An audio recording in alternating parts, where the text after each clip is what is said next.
Hi everybody, I'm Oksana Jackim and I am in the English department, but I mostly teach for liberal arts program. So before I start, I would like to ask you, how many of you teach online classes? Raise your hands. Okay, keep your hands up, and now I want to ask you this question. How many of you have virtual online hours?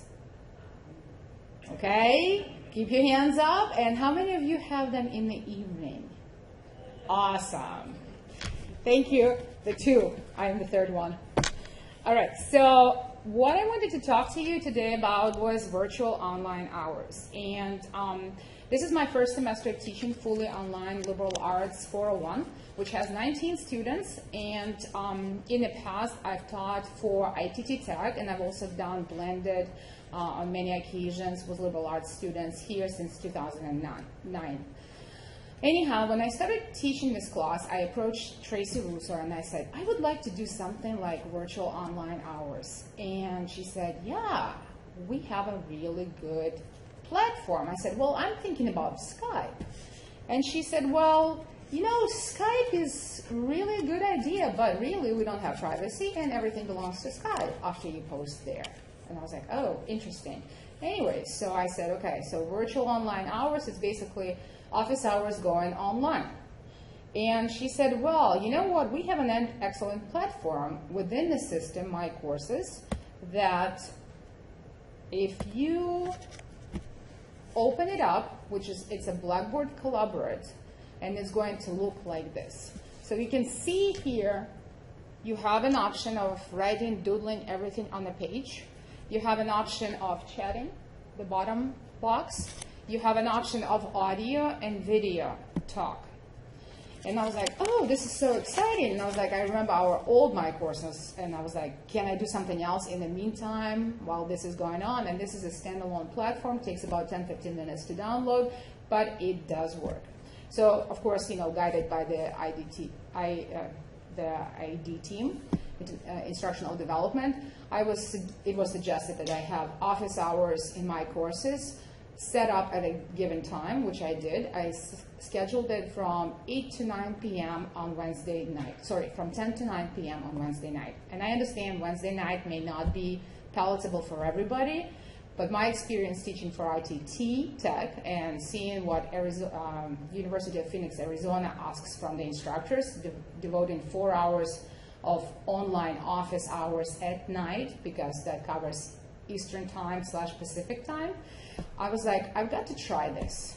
And what I did try, I wanted to share with you today. So my first, gut feeling was that, okay, I have those students that are going to be probably not all from UMass Dartmouth or living in the area, so I'm going to have someone who's going to be from somewhere else. Indeed, I have a student who lives in Korea. I have a few students living in California, and I have a student who lives in North Carolina. So in person, guess what? Does not work. Yes, some will say, well, email is also communication. Why would you substitute for virtual online hours? And I said, well, okay, I can try to think about that because it will give some kind of connection and opportunity for the student to meet the professor.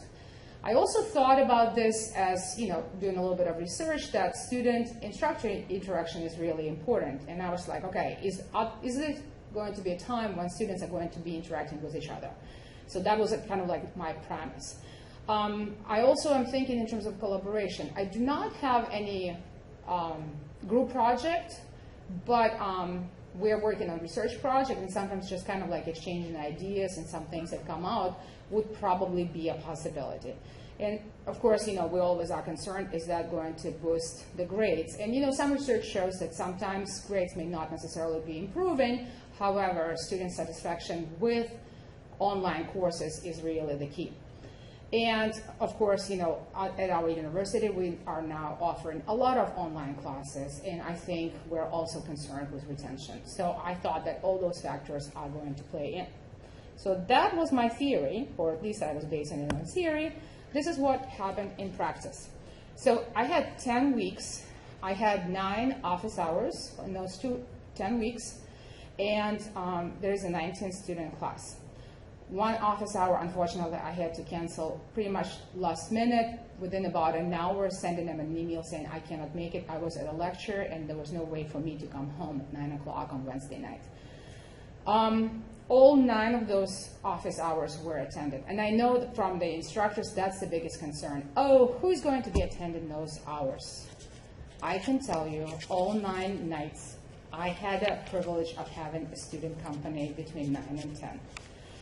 I also had a very different range of students between 1 and 5. I had 2 sessions of 5 students, and mostly it was 1 student or 2 students. And it was also between chatting, audio, and video. The more students we had, the less we could use video, but we still could use audio and chat functions.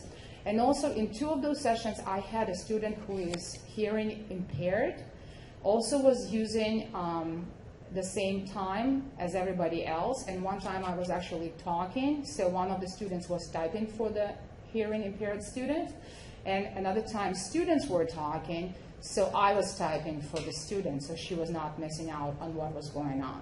So that kind of gives you an idea. And sometimes, microphones don't work, so students still can hear, but they cannot respond, so they respond in chatting. The most time, as you had I don't have the graph, but most of the time students come in bulks when something is difficult happening. So we had a very difficult theoretical reading on globalization by Bauman, which is kind of, much theory and also different language. So it kind of like, oh, this is difficult. So we ended up brainstorming, and I ended up discussing this book with the students. Another time was we were working on the prospectus and literature review, which again is very difficult for students. Not only at the undergraduate level, but also graduate level. And so most students came to discuss the topics and how do you approach prospectus with lit review.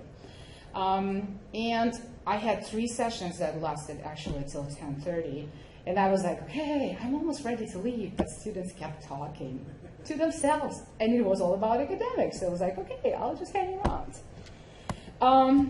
So what did we get from there? Based on the theory, we did get not only me talking, but also we got collaboration. Students were talking to each other, discussing ideas, follow-ups, emails. They were sharing some of the sources that they were working on research, which I thought was really good because they are now invested in this education, and they also feel that their voice is heard.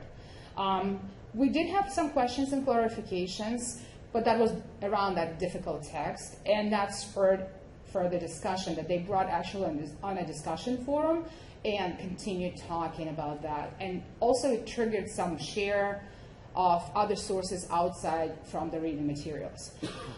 What I thought was also very interesting is, and this was our last session actually this Wednesday night, that instead of me talking about their topics, I offered students, why won't you respond to each other? And I was just kind of like typing and, at the end would, insert my 2 cents. And it was very interesting how they were actually able to help each other, which actually that happens in a live classroom, but this is online fully, so there's no way to do it, and there's no way to actually make students to come at the same time in a particular day. What I found was, and that's also coming from their responses, pretty much everybody, I did a survey, and they said it makes so much humane, this online interaction, when you don't see each other, but when you can hear the professor, you can hear other students, you see a living being up behind the screen, see, quote unquote. And I think that's really very important. And of course, confidence building. And one of the things that in our conversation, which I'm sure Dean Riley is going to hear, was that one of the students, wouldn't it be awesome to honor and recognize the students who are finishing online education but cannot make it to graduation? And I said, why don't you contact Dean Riley and talk to her about that? So Dean Riley is going to get the email about that because some of them cannot make it. A person in Korea cannot make it physically on campus, and most of the students in this class are seniors. So from the students' perspective, what was there was, okay, what is this? Is this a class? And I said, no, this is just come, chat, talk, 10 minutes, 5 minutes, go along. From the survey results, I want to share with you this little comment that a student wrote. It's great to have a meeting with the professor and students to talk about issues and brainstorm ideas. I had many new ideas after the meeting. And I have more, which I will share with ID team.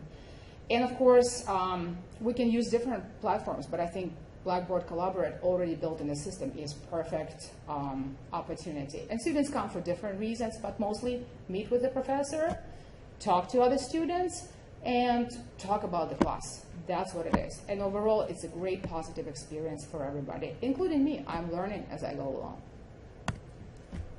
along. The biggest one, professor, night. I'll do it really fast.